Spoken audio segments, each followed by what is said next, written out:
Good morning, everyone. Welcome to our 2024 Scottsbluff Candidate Forum for Scottsbluff City Council and Scottsbluff School Board held by Empowering Families. Empowering Families, we are a local nonprofit that is working to create a community of belonging through education, civic participation, and bridge building. My name is Valeria Rodriguez, or I go by Val, and I will be this morning's moderator. As part of Empowering Families civic participation work, we work to educate our community about the importance of voting, but also in increasing voter participation in our county.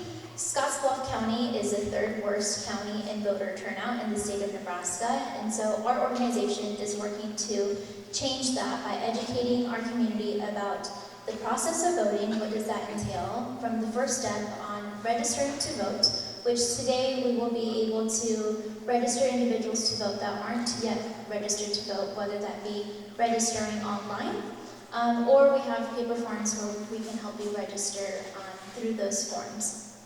In addition to that, helping and educating individuals about the process of voting. So once you're registered to vote, what does that process look like? What are your options in voting, whether that be voting early at our county election commissioner's office or voting by mail.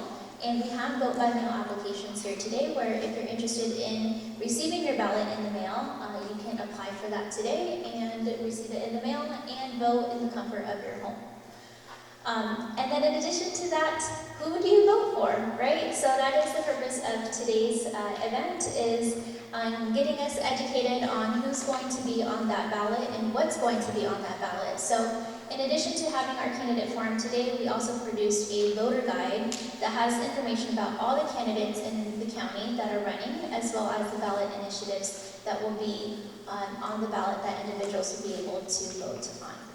And so with that, we will get started with our questions.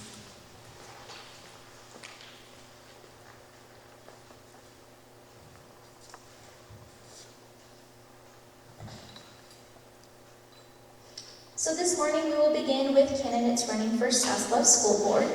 I would like to introduce the 4 candidates running for Scottsbluff School Board. Reginald Preston, Scott Reisig, Beth Merrigan, and Paul Snyder.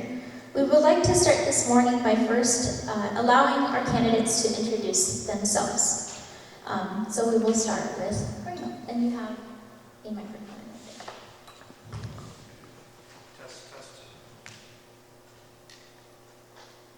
Test. All right, good morning, everybody.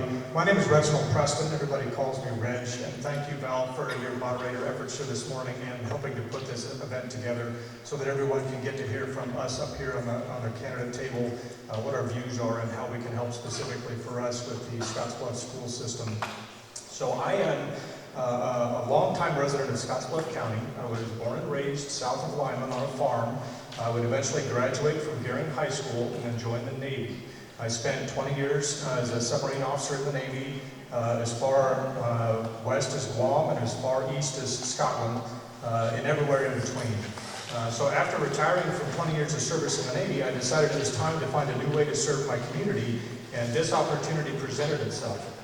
I think this is a great fit for my experience from the Navy, having led many large organizations, very diverse organizations with significant budgets, and always constrained budgets, that I can help bring some of that background and experience to our school system to help ensure that our kids in our community have the best opportunity for an education that sets them out on the path that they step out on after graduation, wherever they might go in the world. So thank you again, Val, and thank you for the opportunity.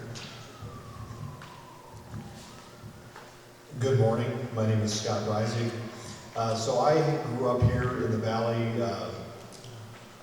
Went to school in Scottsbluff, graduated from Scottsbluff High School, went to college in Chicago, and then moved to Lincoln for 4 years. So I was away from the area for about 8 years. In 1999, when our first child was born, we moved back and have been here ever since.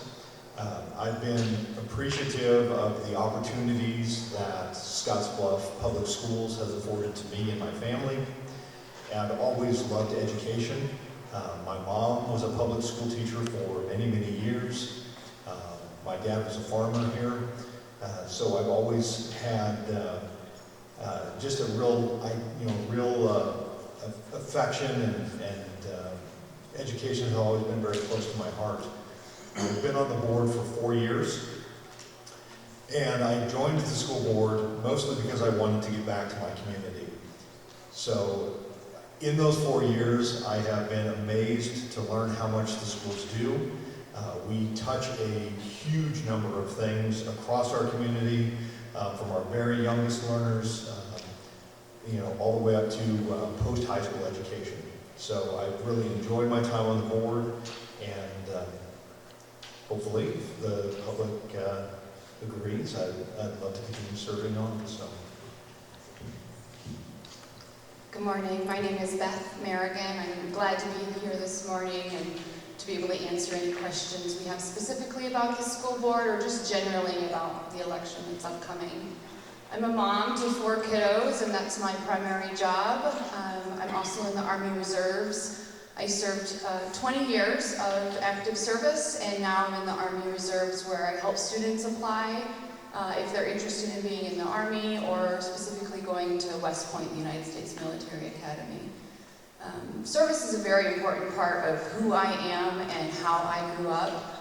I grew up in the Army, and that was a time of a lot of influence on my morals, my values, and what's important to me. And so while I don't do Army things day to day, I do feel like service is something that I need to do every day, and that being part of something that is more than me and bigger than me is essential. That's how I am a member of this community, and how I am going to give to others so that they in turn can also be part of this community in the best way they can be. And I think education, being part of this school board, I volunteer a lot of my time to coach students, to coach young people in different sports. I'm a substitute teacher, so I keep finding ways where teaching young people, being involved in young people's lives so that they too can see where service to others both gives to me and gives to them. It's a moment where they can learn from me and I can learn from them. So service in the school board to me is an extension of what I learned in the Army, and it's a way that I'm a part of this community. Morning. I'm Paul Snyder. I am near lifelong resident of Scotts Bluff County. I was raised in Morrill, Nebraska. I've been in the Scotts Bluff area and part of the Scotts Bluff Public Schools system since 1979. This is my 17th year on the school board. I'm an attorney in the community, and I think that my 50 years of practice has taught me one thing that I think is very important in life, but also as a school board member, and that is to listen. You have to listen to your clients. As a school board member, you have to listen to the students, to the staff, to the administration, and to the taxpayers and the patrons of the district, and most importantly, the parents. Education, in my estimation, is the foundation for all success for every person. If you have an early beginning, your chances of success are enhanced tremendously. The earlier we can touch a child's life in terms of educating them, the more successful they're going to be in the long run. I come from a family who was involved all the time in community service.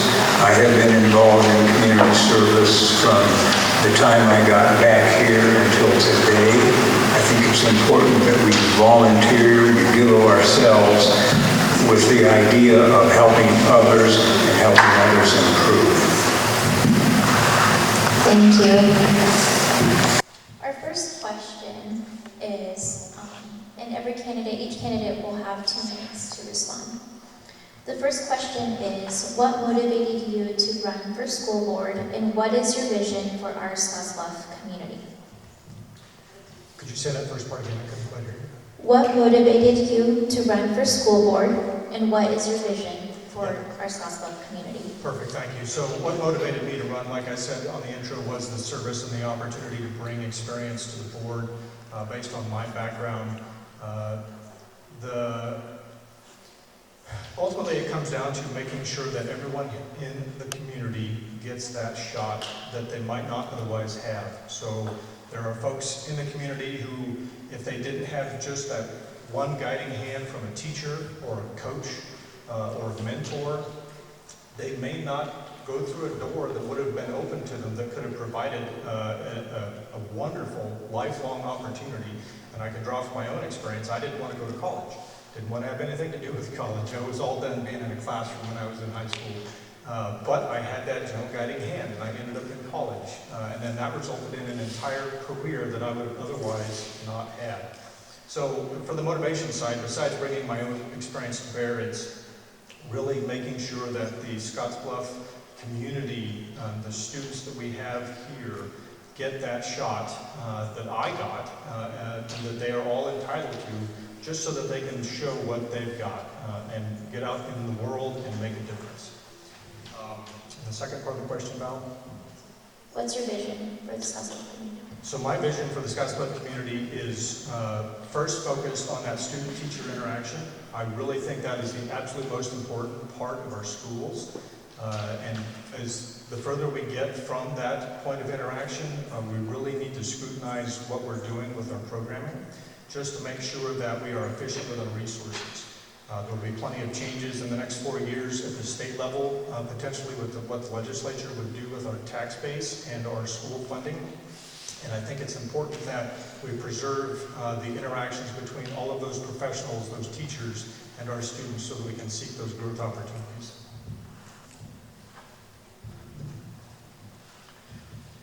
As far as what motivated me to run for school board, I've always had a strong desire to serve my own community.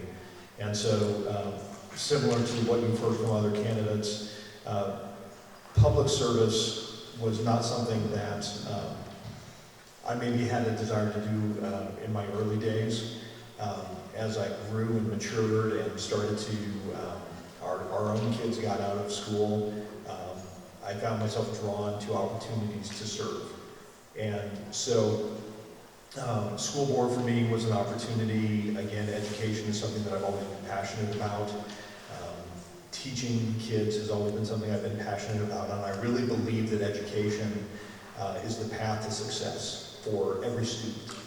And so being a part of that organization was really what motivated my desire to serve. As far as my vision for the future, I think that Scottsbluff Schools can continue to be a leading district, not only in the Panhandle, but across the state. We've been doing very, very innovative things with our community partnerships, with our career and technical educations. Our sports teams are fantastic. Our arts are fantastic. We've been doing a great job on all of those things. Budgets are going to be interesting over the next 4 years, and so we have to pay attention to the desire to the community about what we can spend to go along with our desire to improve services for all students. And that's really probably one of the most important things that we do as a board. So I believe that we can continue to provide strong education while being fiscally responsible. Education opens doors for people. Education has the opportunity to provide lots of doors for people to walk through. And when we as a school district provide those different doors for students to choose which ones they're going to walk through, they're now choosing and becoming passionate about a future that they can be a part of. So, my vision is that each student is able to find that passion. They're able to pick the door that they walk through. Maybe that's through a career academy. Maybe that's through some preparation classes for college. When they choose that path, they become passionate about that path. And when they're passionate about that path, I'm creating a tongue twister here. They're passionate about that path. Now they're going to become a passionate community member. We know that many of our students return to us in this community. So if we are potentially creating passionate community members who have chosen their own path, we are creating a circle of a strong community with passionate members and students who have chosen those paths and then come back to Scottsbluff to become those contributing community members.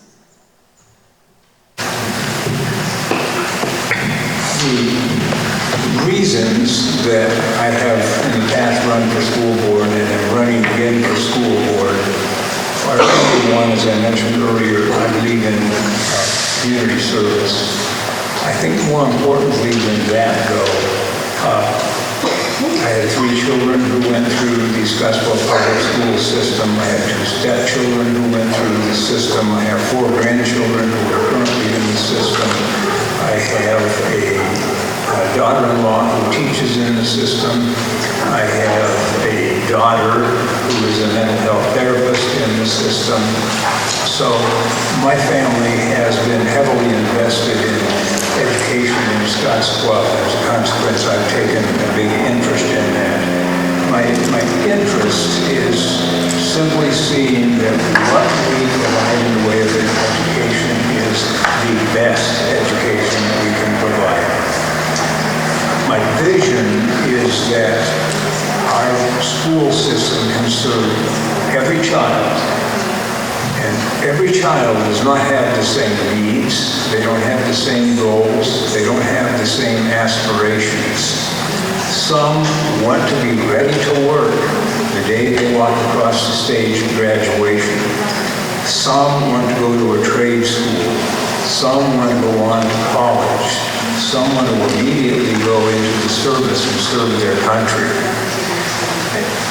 Those children, and each and every one of them, have a different need, and we as school board members need to see to it that every child's needs are addressed and met by the school system. Thank you.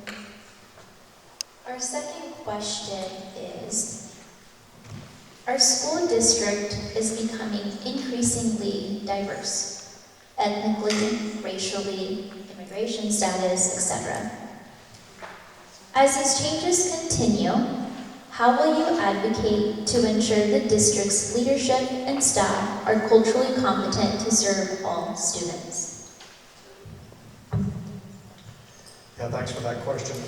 Regarding the increasing diversity that we have here in Scottsbluff, there's probably one significant area that's the largest, and many smaller areas of the culture that is growing, even if they're not the overarching change or visible change that we see. I will point out that I think that is probably a language barrier between Spanish and English. Not all of our teachers are fluent in Spanish, although some are, and we're very grateful for their service at Scottsbluff Schools. We need to work to make sure that our students who bring English as a second language have equal opportunity to any other student. We should not let a language barrier get in the way of us, and we have to support that either through our staff that are on board who are bilingual, or through technology. As technology has become so wonderful at translation, we can provide that bridge, because if you're just a small kid who doesn't speak the language, it is very difficult for you to learn at your optimum rate if you have to also overcome what is my teacher trying to say to me. So we have to reach past that as the staff at Scottsbluff Public Schools, and as the board, we have to make sure that we are making that support, that policy, those hiring decisions, those technology decisions, to support those classroom teachers, so that those kids who may come to us speaking a different language, Spanish or any other, do not suffer any decrement in their learning.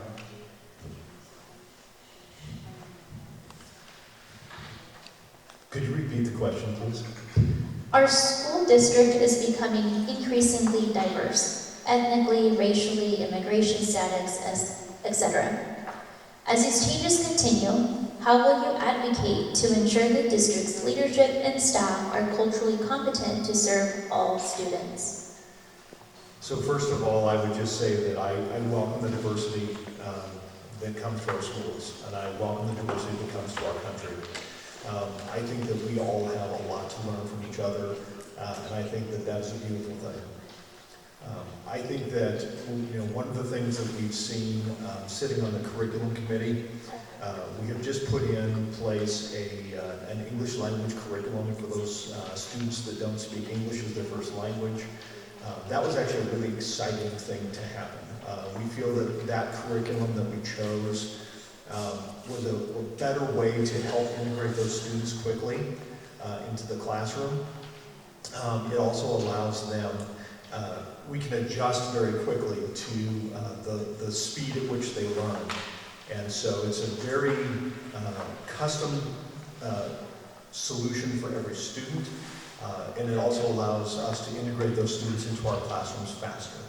And I think that the more that we can integrate students together, it doesn't mean that they have to give up speaking Spanish or whatever other language they may speak, but if we can integrate them and bring them into the community, we create a stronger community. I do think there is already a strong support in our school system for those students. I think there's a lot of empathy for students. We understand it can be a scary thing to show up the first day of school and you don't speak the language. And I think there is empathy for that. So I think it's a challenge, but it's a good challenge. And I'm actually excited about what's going to come. So I think the steps that we have taken, and honestly, the more that you interact, with people who are from a different culture or a different background, speak a different language, the more everybody learns. That's not scary. I'm going to talk a little bit more about what Scott was just saying. So each school board member serves on subcommittees. They're smaller groups where we do a lot of working and learning, a lot of discussion. And so in that curriculum committee, Scott and I both serve on it currently. We just adopted this new curriculum where we are able to integrate students who have no English into the classroom, and this curriculum is designed for just that. And that curriculum was adopted because of feedback, because of inputs that we saw where we were missing this population of students. They were not able to adequately learn inside of our school system in the semester prior. So adopting this curriculum was a function of hearing, observing, teachers' feedback, parents' feedback about what we were missing. I think those two things are critical. We have to hear the teachers and what they're seeing and experiencing. They needed a new curriculum for these students who were not able to progress in any subject because they weren't understanding the very basic things that were happening in the class. The parent feedback of what their students needed, as well as observing those students, seeing their performance was not something where they were excelling or moving forward. I think training our teachers, one of our career academies at the high school is training teachers, beginning to teach those students to become teachers. And I think having teachers in our school system that can speak directly to those students, that can be those role models for students, I think we can make major steps there by partnering with teacher academy, teacher training, and giving that example to our students inside the classroom and showing them that role model for what they could be in the future. There's a distinct advantage and disadvantage to being last. I could say I agree with everything the other three have said, but I think you want to hear more. I'm also on the curriculum committee, and I think it's important to know that we constantly address this particular issue as it regards language. I won't belabor that point, but I will say that diversity is not just language. Diversity is culture, it's history, it's background, it's ethnicity. And you've all probably heard of what they call DEI programs, diversity, equity, inclusion. You have to recognize the diversity in all of those aspects I mentioned. But recognizing that is not really solving the problem. It's the beginning point. Equity means that you treat all of those diverse persons equally. You give them all the same opportunity. And then the I of DEI is inclusion. You have to make sure they're included. They're not standing off by themselves. They're part of the education. They're part of the class. And it's analogous to a school dance. If you're addressing diversity, everybody's got to be invited to the dance. But you've got to be equitable, make sure they all get to the dance. But to be inclusive means they've all got to dance. And that's what we need to do. We need to make sure every student dances. Thank you. Our next question, before we open it up to the audience, is, if elected, what will be your priorities for our Scottsbluff School District? So, as the only member of the forum this morning who's not a sitting member of the board, I have identified 5 priorities that I will use as my sort of guiding light and my principles as I serve on the school board. And the first one I've already mentioned is that interaction between our teachers and our students. The same thing for coaches and athletes and the extracurricular activities. The second one is growth opportunities. We need to offer the opportunity for our students to go beyond the bare minimum, to go beyond the classroom day, to seek clubs, to seek athletics, to seek community service. The third one is communication, which we're doing a fantastic job at today, and thanks again to Val for moderating and the entire team who's putting this on so that we can communicate with our community, that can understand what the board is doing. I would only be one of 6 on the board, and we can't do anything individually. We can only work collectively, but as a collection of 6 folks, we have to communicate that to those around us so they understand what we're doing. And then the last points are a culture of self-improvement. We need to make sure that district-wide, top to bottom, left to right, everyone is pulling in the direction of getting better every day. And that has to be in the classroom, on the field, to and from school, after school, on the way to school, and helping our community members around us so that we can all grow stronger as a school district and as a town. So when I came onto the board 4 years ago, I didn't come onto the board with any agenda, and I continue to not have an agenda. The reality is the Scottsbluff School District is a highly functioning organization. We have great administration, we have great teachers, we have great paras. That makes things easy in a lot of respects. One of the things that we try to do as board members is to listen. We listen to all constituents, including those people who don't have children in the district or never did and are still paying property taxes. So we listen to a lot of people, and we try to make the best decision. And as a school board member, and I think I can, well, I won't speak for my fellow member. As a school board member, I know that my focus is always what is best for the students. And so I do take the community advice into consideration, but I do have that lens of, how do we best educate our students? To me, education, public school education is amazing. It's an absolute miracle that all of these services are available to all of our children. We don't care how much money you make, we don't care what your background is, you're welcome to participate in all of these things. I think that's amazing. And so I'm very pleased with the job that we're doing. I think to continue to make those hard decisions, we haven't made, there's been a lot of hard decisions that we've made. We do it together. We do it by building consensus. We do it by listening to each other, not just other constituents outside of the boardroom, but we listen to each other as well. It's a pleasure to work with all of these people. I'm excited to keep doing that. Could you repeat the question? Just focus me in. If elected, what will be your priorities for our Scottsbluff School District? I think of priorities as in my immediate priority on a day-to-day basis is to listen to what teachers, administrators, students, parents, what their perspective is, and to be decisive as a school board member when we are voting and discussing the issues in front of us. I'm to listen, and then I'm to be decisive with my votes. On a longer term basis, those priorities are strategic, they're bigger, they're the vision of what we were talking about earlier in the forum today. So those priorities include a safe place for kids to go to school.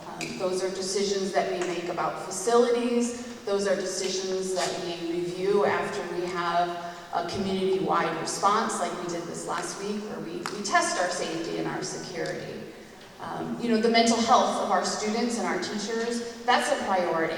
We make decisions over the long term that impact our students, our teachers, and our administrators and their own mental health and how they come to work every day. Our student engagement, that is a priority. Do I make decisions that allow students to be involved and connected to their school?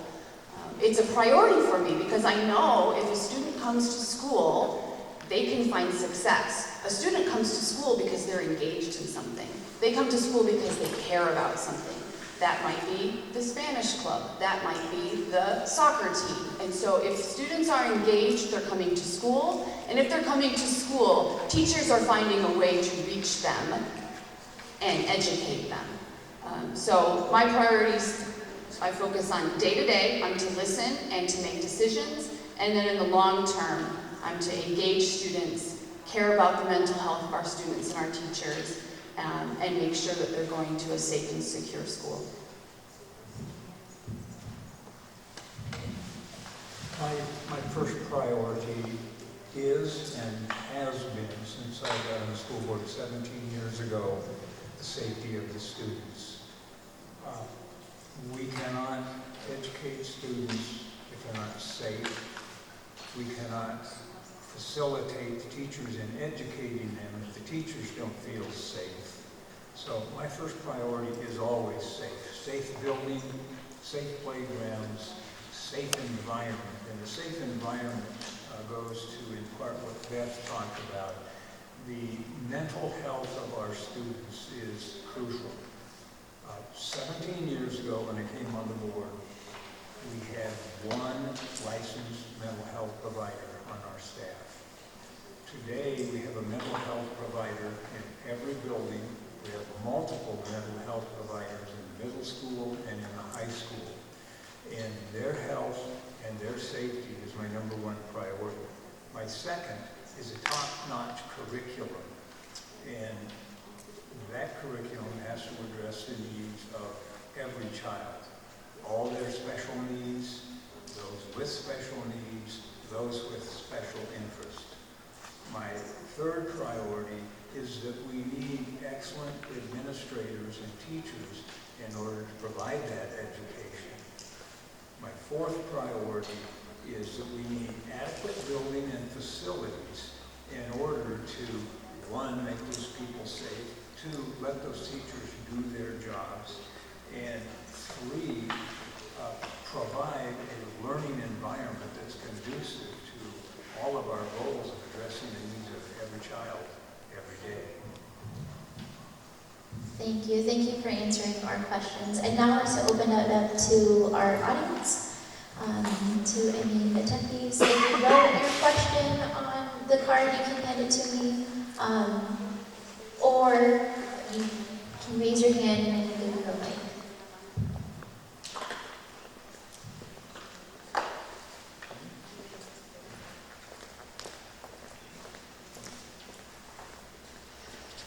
Hi. I had a question on how you said how you're going to make sure every child's needs are seen. How are you going to make that happen?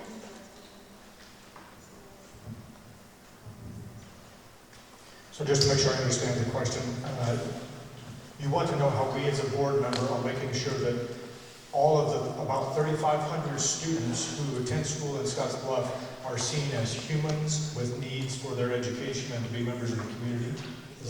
Yeah, how you guys change. Yeah, like what you said. Okay, perfect. Just want to make sure I understand what you were saying. So thanks for the question. It is like I said, 3,500 students-ish, plus or minus, depending on the school year. And we have that responsibility to reach to 3,500 students, plus or minus every school year, to understand what they need.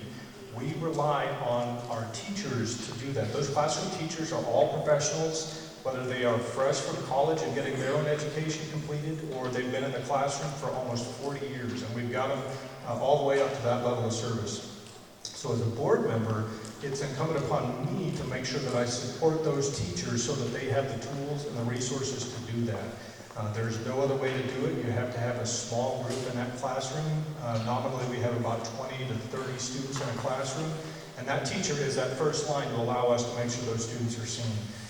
And to some of the points the other board members have mentioned, if we have something that we're missing, we need to hear that from our teachers, and we need to rectify that so that we can make sure we get to each of those people, because they are just that. They are all people, they are all individual, and they all deserve to be seen. So I think, as a board member, how do you address student needs? The real answer to that is, it's the people that we put in place. It's our administrators, it's our teachers, it's our paras, and also then listening to that. So one of the interactions I had with Leo just as we were starting, I said, how's it going? And he said, it's going great. And I said, well, if it wasn't, would you tell me? He said, of course. That's the kind of interaction that we need. We need to be an open board that can hear. If something wasn't going well, we need to hear that, because that's the only way we can make things better. So I love the answer to that question.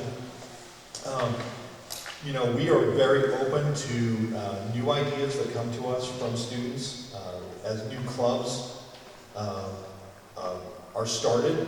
Our goal usually is to say yes. Now, we know that there's a financial component of all of that, and so we have to balance that. But I think we've done a good job of both being... money is not usually the first thing that we look at.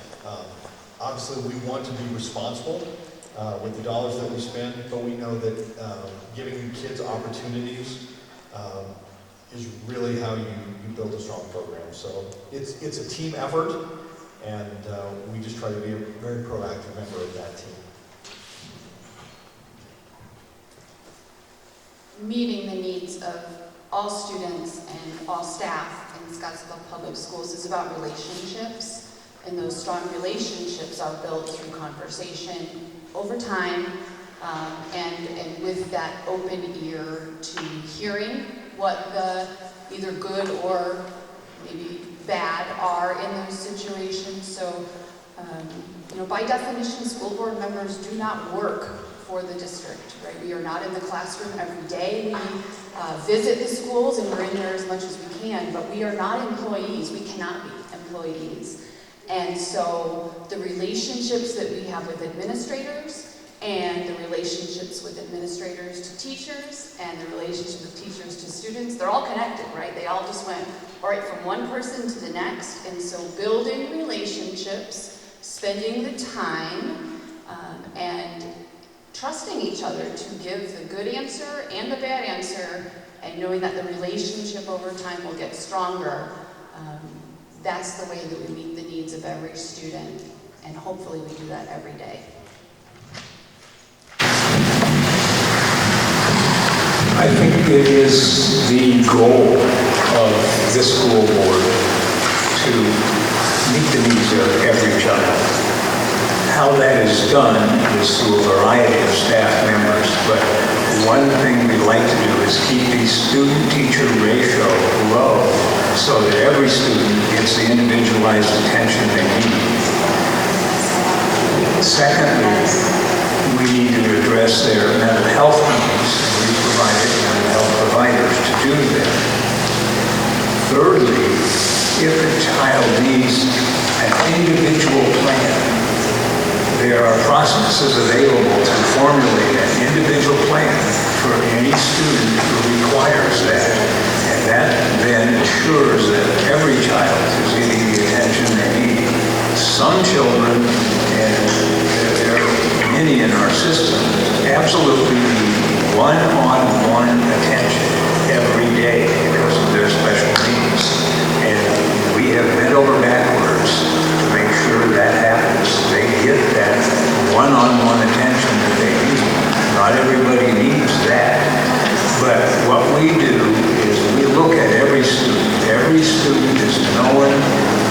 somebody in the system to need this, need that, need a small group, need a large group. So every student's needs are addressed, and we do it with talented, dedicated staff. Thank you. Any other questions?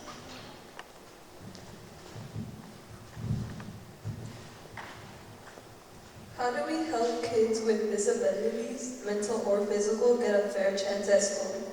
Especially if they want to be a part of like a normal school like us, like a fair chance. So thank you for your question. Thanks to both of you for having questions. It's tough to stand up in an audience and ask a question like that.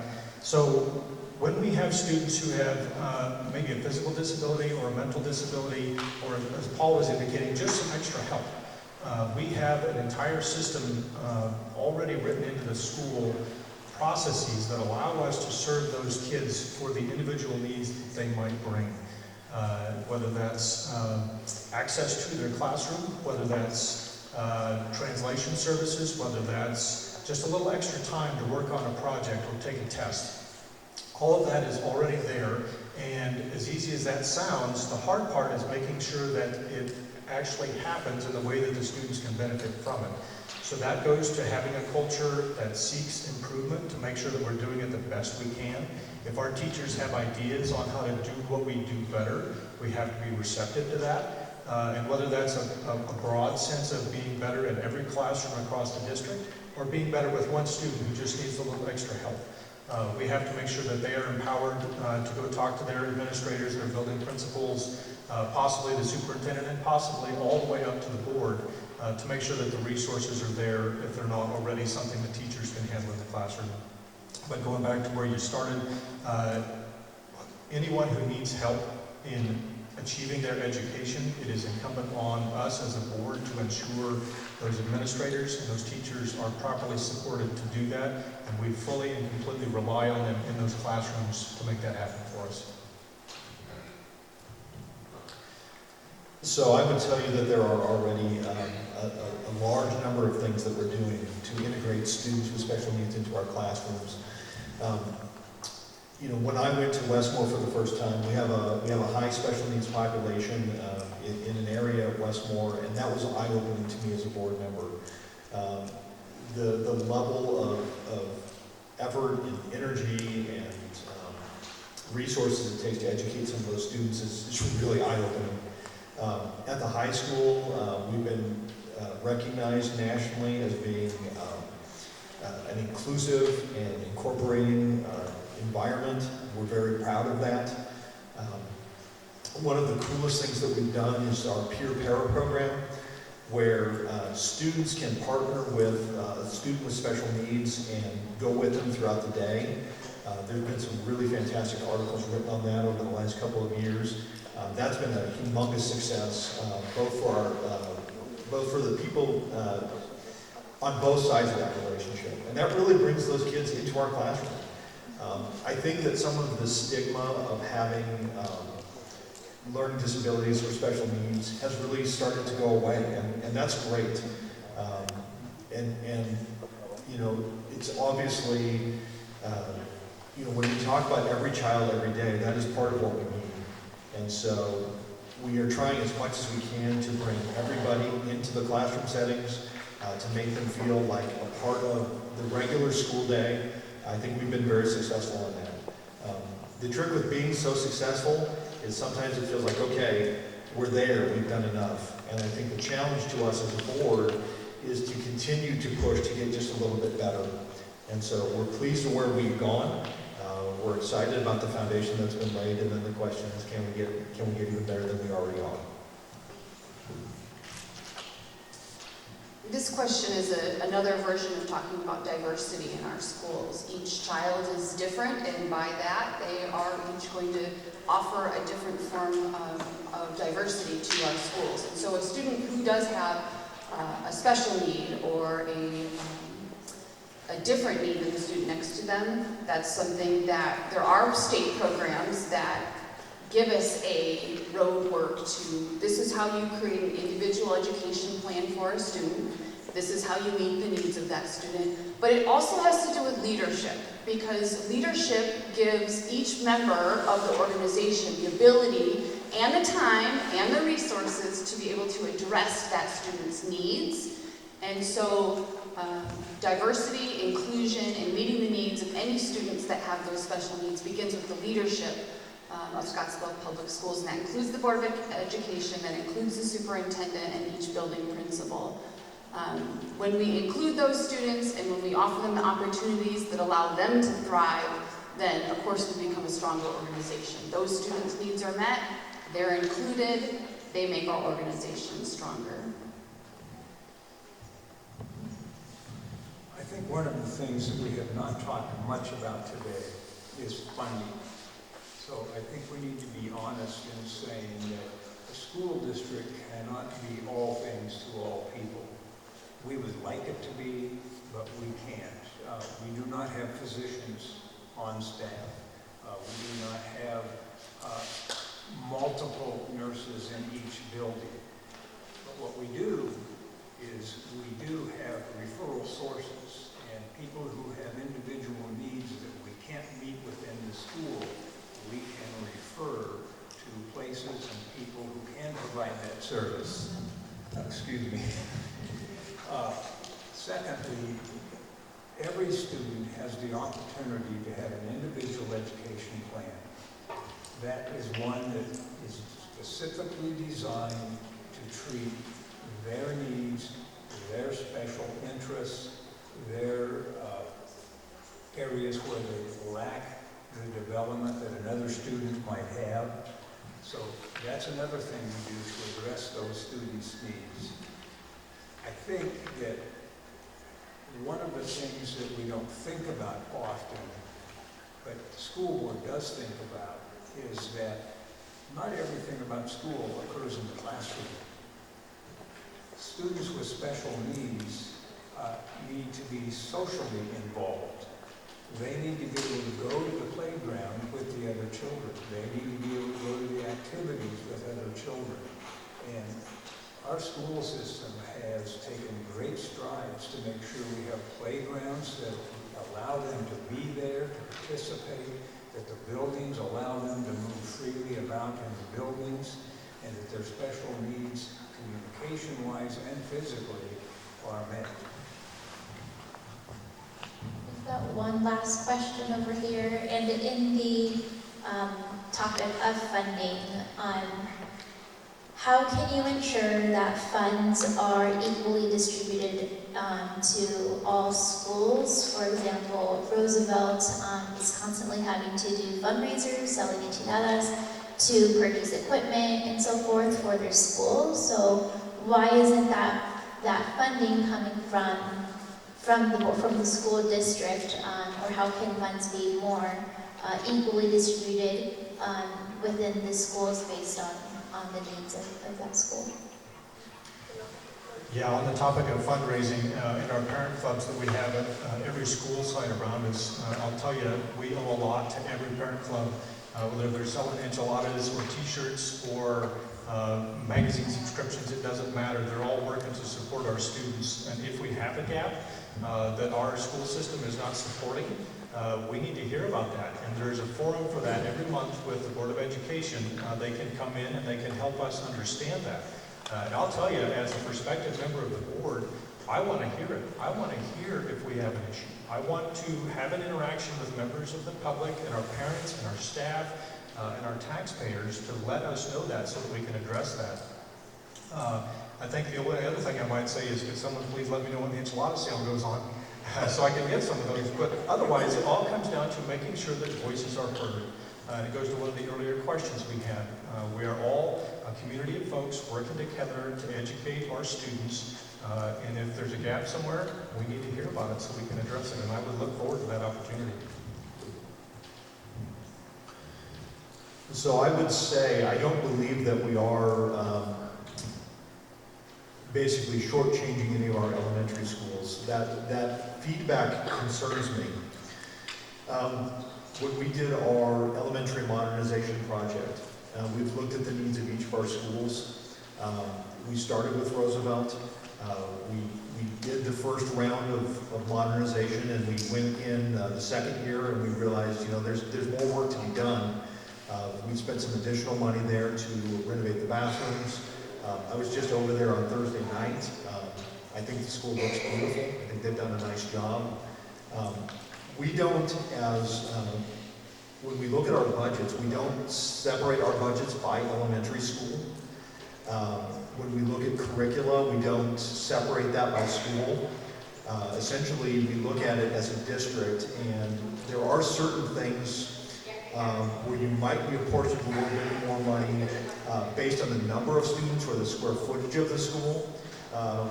But it's not it's certainly not a where's the school in the community, or we don't really look at them that way.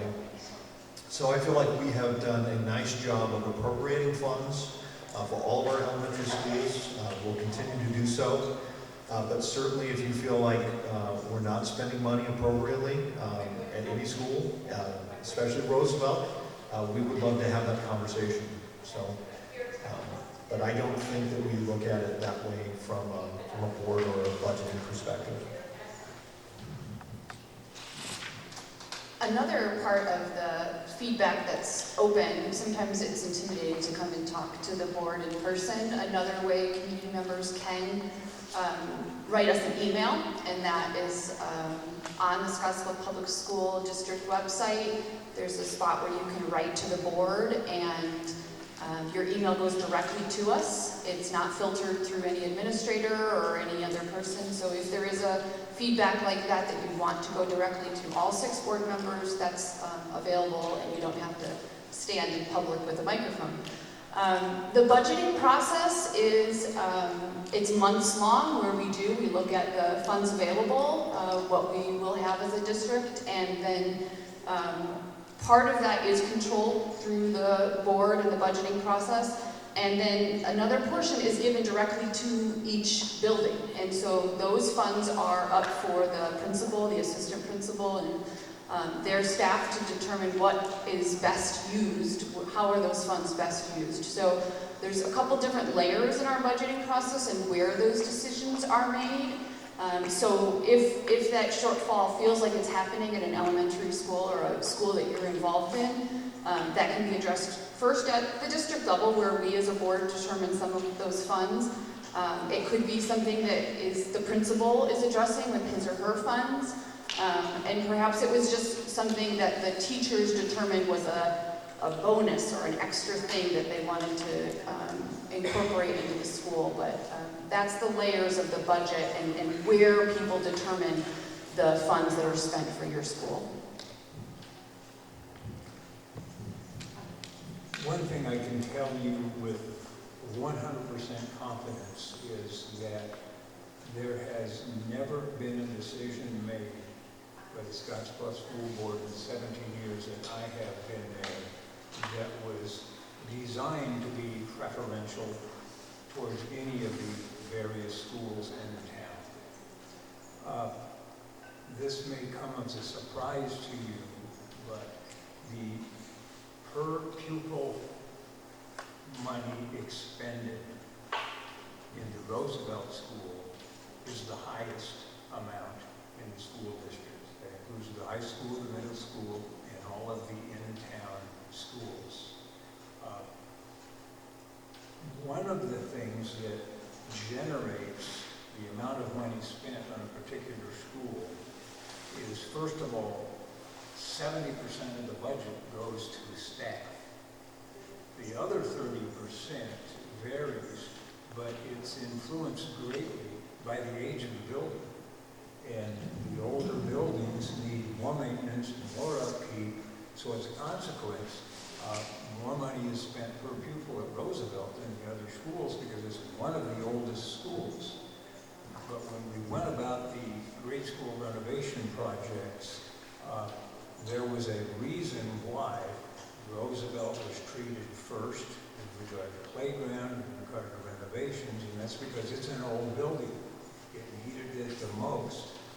But I don't think the decision was ever made based upon who attends which school It's based upon what are the needs of that school, what are the needs of those students. I would also say that what the other board members have said, we need to hear from you folks. If you have a concern, you feel something is going wrong, please let us know. Thank you. That concludes our questions. I'd now like to turn it to any final remarks that you have as needed. Great, thanks, Val. First, I'd like to thank the Empowering Families team for hosting here today. And of the entire team, there's one lady that I'd like to make sure gets the credit, and that's our translator who's sitting over here, making us all sound so good in Spanish, of which I have no skills. So thank you, ma'am, for your efforts. To the audience, thank you for coming and asking questions. You are an enormous credit to our town because you're coming out and you're participating, which is one of the Empowering Families missions. To get out and have civic engagement, so thank you for coming. And I will just simply say that I look forward to serving you and all of our community members to help ensure that our students get the best shot at life after Scotts Bluff. Thanks. I would just also like to thank Empowering Families and the staff for giving us this opportunity. It's hard to get information about what you're actually voting for. And these forums are great for that, so thank you for the opportunity. And also for the outreach. I love our school system. I love being a part of it. I love our teachers. I love our parents. I love our students. I love our activities. I love everything about it. It's been enjoyable. There are challenges ahead of us, but I look forward to working on those hard challenges with good people. And I love our community, and I want our community to be stronger together, to grow together. And I think that the schools are a huge part of that. So I'm very excited to continue that work, very enthusiastic to continue that work. Thank you for your support. Gracias por venir. I'm glad to be here today. I'm glad to hear about some of the topics that other folks are interested in and hopefully answer and clarify my thoughts on those questions. I'm proud to be a member of the Scotts Bluff School Board. I'm proud of the work that I do each day, and I'm happy to do that work. Sometimes it's hard work. There's a lot of reading. There's some footwork where I need to move around and get out of my comfort zone and talk to folks in situations where I don't always feel I'm inside my easy box.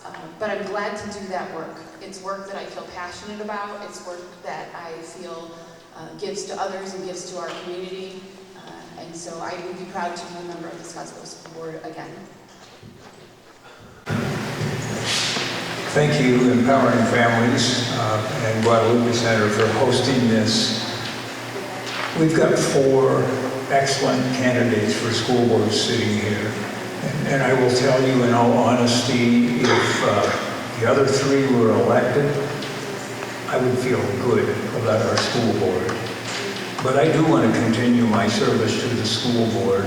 I think I bring 17 years of experience, and during that time, we have started a career academy. We have remodeled the middle school. We have remodeled the high school. We have changed curriculum. We have brought mental health providers on board. We have got a standard response protocol for safety that was one of the first in the state. I think a lot of progress has been made. Not all of that was my idea. This is a group that functions as a group. I don't think anybody is responsible individually for anything. But I will tell you that this is a good working board that we have right now. I'd like to continue to serve, and I'd like to bring my years of experience as a board member, as an attorney in this community, listening to people, solving their problems, to the board for another 4 years. Thank you all for attending. Thank you. We will now transition to our city